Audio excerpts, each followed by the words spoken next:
Today on Monkey Life, newly rescued chimp Kaloo gets a full medical checkup, but putting her under proves problematic. Gas. All right, don't shout, please. Marmosets Chuck and Syd are treated to a crunchy snack, with Syd needing a little help. Look at it go! Plus, life hangs in the balance for the new baby woolly monkey, rejected by her mother.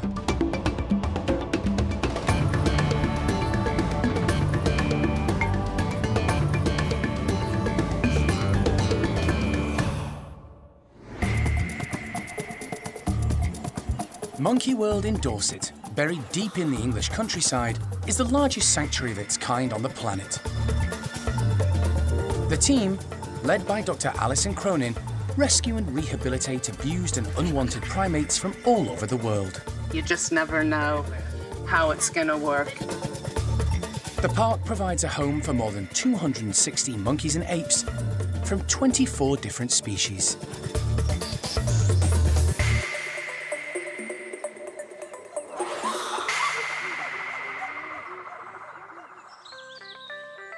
It's been 2 weeks since Alison went to South Africa to rescue female chimp Kaloo and fly her 6,000 miles to start a new life at Monkey World in Dorset.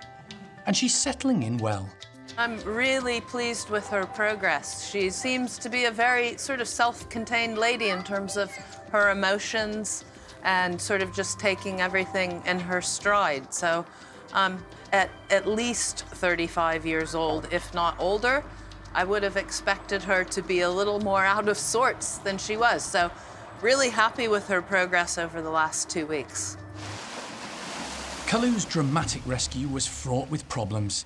She had to be sedated by DART and climbed a tree before the anaesthetic could take full effect, falling 30 feet to the ground. Wildlife vet John Lewis, who accompanied Alison along with animal director Jeremy, rushed to the chimp's aid and checked her over. Good pulse in there. He was unable to do a full examination due to limited facilities. But with no obvious injuries or concerns, he gave the all-clear for Kaloo to travel. While in South Africa, John took blood samples. Now the results are in, and they're not good. What we found is that she had really, really high blood glucose. That means sugar in her blood, which is an indicator of diabetes. And indeed, it would appear that Kaloo is profoundly diabetic. Alison is hopeful it's not the more serious type 1 diabetes. It's likely to be type 2, which means changing to a good, healthy diet and avoiding the high sugar and processed foods Kaloo was previously being given, plus plenty of exercise, should help manage the condition. Today, vet John has arrived at the park to give Kaloo a thorough health check. We have a treatment plan, whatever the case might be, but today's really important to find out exactly which direction we need to head with her. Aware Kaloo would need to be sedated again, the team have spent the last 2 weeks training her. It's a far cry from the situation 2 weeks ago in Cape Town. The result is a testament to the trust she's already developed with the primate care staff. Lisa's been able to hand inject her, so she's been trained and become accustomed to that in an incredibly short period of time. But it means that when we come to anaesthetise, we don't have to use darts. I don't have to show my face and upset them and so on. So the whole process is a lot calmer. Once John's satisfied Kaloo is stable, she's transferred to a travel crate and taken quickly to the park's hospital. There, the team take the opportunity to weigh her. 41.5. Very good. She's put on weight, which is a good sign the new diet is working.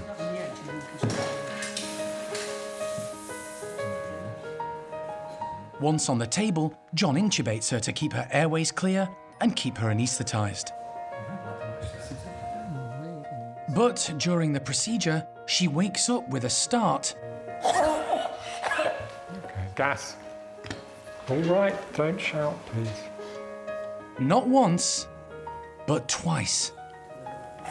No, she won't get. Gas her down. What we're going to do now is not gas her down anymore. John decides the best option is to knock Kaloo out with intravenous ketamine. Once he's satisfied she's stable, he can get to work. First, he takes some blood samples to compare with the ones he took in South Africa a couple of weeks ago. Okay, somebody like to press down on their heart. Lovely. Next, a few X-rays. John wants to be sure Kaloo didn't sustain any serious, lasting injuries when she fell during the rescue. Then, he takes a look at Kaloo's teeth. So starting on the lower right. The team have been aware since she arrived that she has urgent dental issues, and on examination, it's far worse than they expected. And over 3. Fragments of root showing above the gum only. A number of teeth are rotten and will have to come out today. So we've got some dental work to do. 4? At least so far. We can start taking things out. John is careful as he works his way through the decayed teeth. They have huge roots and need to come out in one piece. I'm just trying to get the worst one out of this mess at the upper right, and it is a mess. The majority are so rotten, they come out easily. Like that. So that's the last upper left molar. When he finally extracts tooth number 6, John calls it a day. Right, that's the worst of it. So that is the upper right molar 1. Kaloo's been under for quite some time, and although there's still work to be done inside the chimp's mouth, John has extracted the worst offenders. They're all a bit mobile. That one, this one. More treatment may be needed, but that's enough for today. Before Kaloo's brought round, Lisa takes her blood glucose level to compare with the reading taken a fortnight ago. And it's good news. It's dropped significantly, which means her new diet is working. John is happy with today's examination and progress.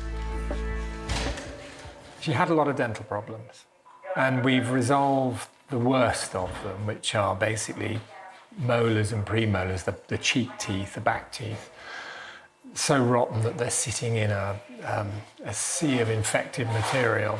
So we've taken those out, and once the gums heal over, she'll feel a lot more comfortable about that, which is good.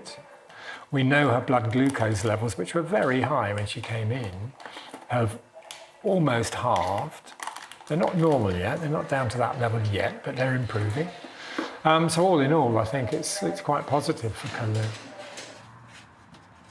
Kaloo is taken back to her bedroom, where she can be monitored until she fully comes round. She'll be given antibiotics and pain relief for a few days, and the team will continue the good work done so far with her dietary management.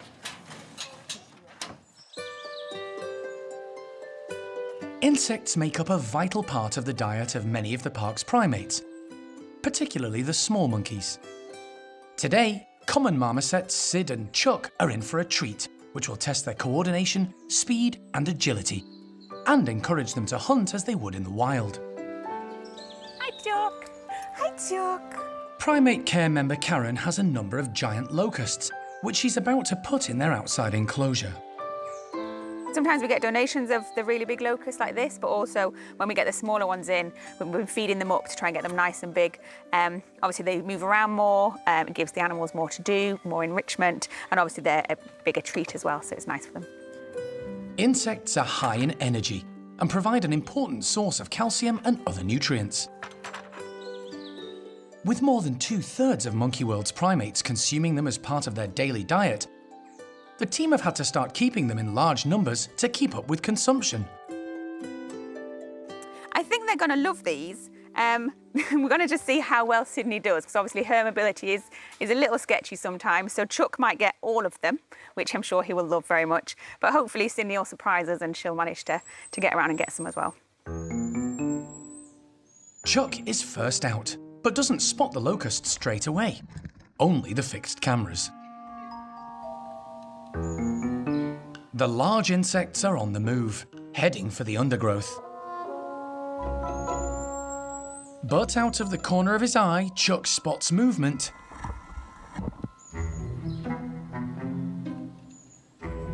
And pounces. He gets a locust in his grasp, but the trick is to keep hold of it. Marmosets have expert hand-eye coordination, and he's soon tucking into the tasty treat with relish. Oh, crunchy leg. Syd is yet to join in. Both marmosets were rescued from the pet trade in the UK, but there the similarities end. They are very different when you look at them, and again, that's probably because of their history. Chuck was very well cared for to the best of his ex-owner's ability. He's a very healthy animal. She gave him the right supplement. She really did try her very best with him. Sydney, on the other hand, is actually quite stunted. She's a small animal, so that's probably just due to lack of nutrition when she was younger. And also, she's got bowed limbs. And that's probably because of, again, the wrong nutrition when she was younger, so not enough calcium and vitamin D3, so her bones just simply didn't grow in the right way, and they've grown in this kind of bowed fashion. With Chuck gorging himself on as many locusts as he can catch, poor old Syd hasn't quite cottoned on to the opportunity. Karen gives her a helping hand. Look at her go! So that's what it's all about. Chuck may have had the leaping locusts to himself for most of the morning. But now she's in the know, Syd makes sure she won't be sharing her prize with anyone.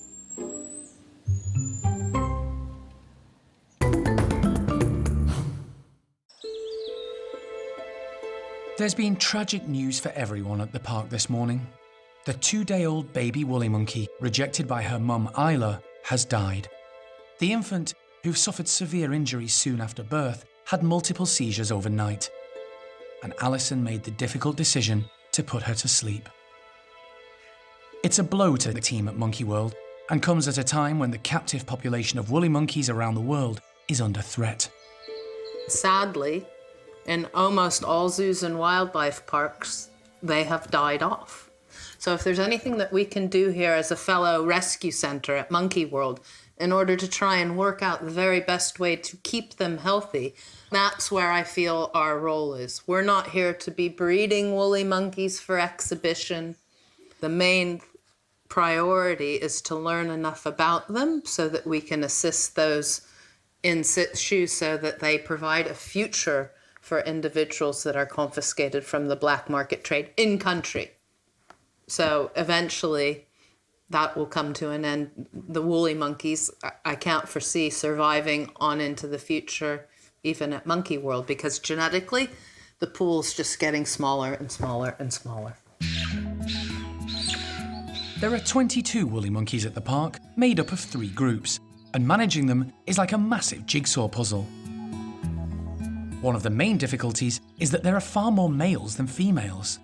And while the males on the whole are happy to live together, when it comes to breeding, the park's genetic pool limits their options. That's why individuals within the group are being constantly moved around.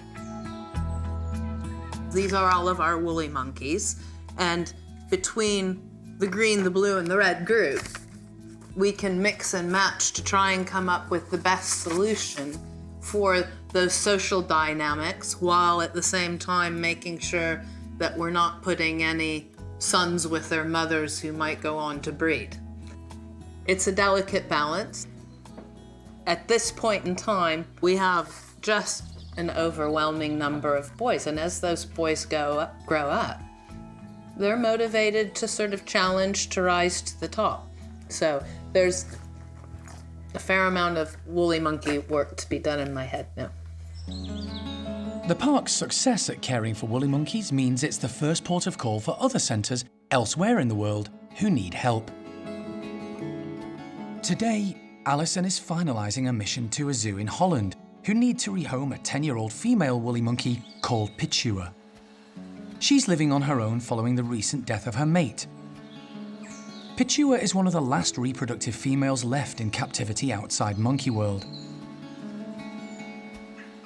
To make things a little more complicated, Alison has checked, and Pichua is the daughter of Chippy, one of the dominant males at the park.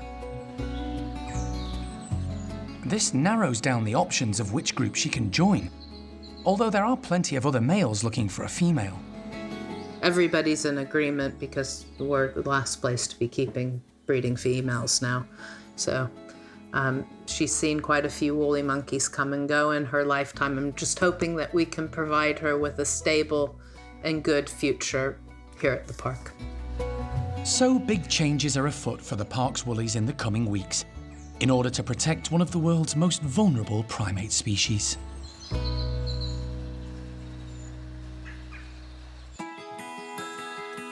In a lovely tree-filled enclosure at the centre of the park, contented couples Sam and Sasak are enjoying life.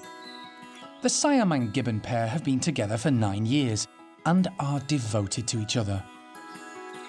Their enclosure is full of natural planting, with large mature trees providing a perfect canopy for these arboreal primates. This morning's breakfast, delivered by primate care staff member Sean, aims to encourage them to forage with purpose, just as they do in the wild. She's cut up slices of pear, putting them into giant pine cones and suspending them high up in the tree canopy. If they want to sample the treat, they'll have to work for it. The gibbons aren't as dexterous as us humans, so because they're so long fingers and a small thumb, they tend to scoop because they're used to hooking onto branches. So it might be quite a challenge for them, but Sasak really loves her food, so I'm sure she'll give it her best shot, definitely. True to form, Sasak is first out, and scenting the fruit, she heads straight into the treetops. Sam hangs out to weigh up his options. At first, the hungry female is perplexed by the pine cones. But once she realises they're stuffed with slices of pear, she makes a determined effort using her teeth and reaching and stretching to pick out the pieces of fruit.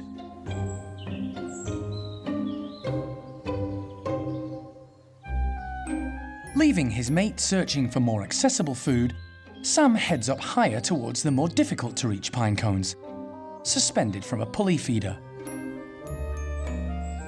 It's not the easy option. The cones are tantalisingly just out of reach. At full stretch, he grabs hold of the feeder, but with the pine cone in his grasp, can't work out his next step.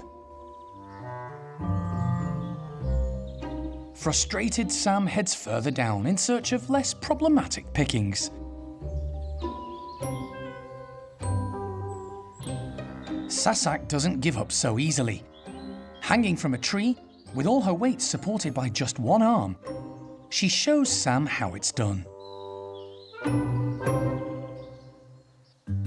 Siamangs are the largest of all the gibbon species and have the loudest call of any primate, reaching up to 90 decibels. Although today, they're more interested in food than singing. Unlike some other gibbon species, it's often hard to distinguish between male and female Siamangs. Gibbons are actually lesser apes, so just like us humans and the other great apes, they don't have tails. But one of the main ways that you can tell the males and females apart is that the males actually have a scrotal tuft that can often get mistaken as a tail.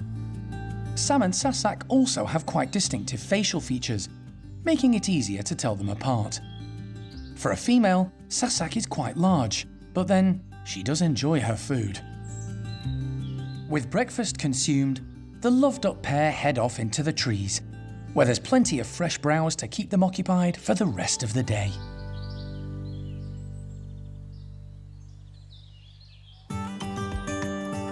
For the past 30 years, the park has endeavoured to rescue as many primates in need as possible. Most have been victims of the pet trade, brought in from the UK and around the world. With space at a premium, Monkey World rarely breeds any of the monkeys or apes. The exceptions are the woolly monkeys and Bengal slow loris, and very occasionally, for social reasons, the chimps. But birth control accidents do happen, and sometimes an unplanned infant arrives. At Bart's group of chimps, the primate care team are wondering if that could be happening soon. Good girl. Chimp Kathy may be pregnant. It doesn't feel like it's just a fat belly, and because of the complete shape of her, she's slim everywhere else, and she's just got this big belly, so it really does look like she's at the latter stages of pregnancy. So we're keeping a close eye on her. We've started giving her pronatal, a supplement for pregnant women. We're also giving her an extra milk drink each day just to give her a few extra calories. But as you can see, she's very keen to show us her belly as well. So the other thing that kind of clinched it for us thinking that she is pregnant is we've seen a bit of a personality change in her, because Kathy was always one who was quite standoffish with the staff, whereas now she's very, very keen to come and show us her belly. And there's been times when she's been quite playful as well, which is quite unusual for her. So, you're a good girl. The team have already done a pregnancy test, which proved positive. However, a subsequent test showed negative, so they can't be 100% certain a baby is on the way. It's not the first time Kathy will have given birth at the park. 15 years ago, she delivered Ash into the world. She cared for the baby for the first few days, but then put her down and left her. It's not cold, actually. As a result, Ash had to be hand-reared. The father then was Paddy. The father now would be his son, Bart. Young Bart will be first-time dad. None of us have seen him showing any interest in her, which is why it was a big surprise for us, as well as her being on the pill. Yeah, and so now he might be a dad soon, eh, Kath? You like toy boys, eh? Kathy is 38 years old, and if she is pregnant, will be an older mum. She's a fairly high-ranking female within the group, so should get plenty of help and support from the others. If she does give birth and she looks after the baby, it's the best enrichment we can do for her. It's encouraging all sorts of natural behaviour. It's also great for the rest of the group. It's great for social interaction. So it's not a disaster that she's had an accident or we've had an accident. You don't have to look far for a perfect example of the positive effect a new youngster can have. The last chimp to be born at the park was Thelma, 6 years ago. And although she's growing up fast, her arrival brought her Nanya's troop closer together. They're now a more relaxed and tight-knit family than ever. The team are hoping if Kathy does give birth to a healthy baby and looks after it, the youngster will have the same effect on Bart's group.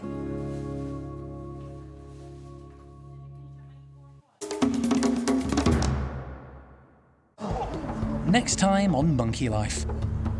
Young male orangutan Jin, who was born at the park, is moving on and makes his feelings known. You're all right, mister. Just calm down. Plus, chimp Kaloo makes her first friends.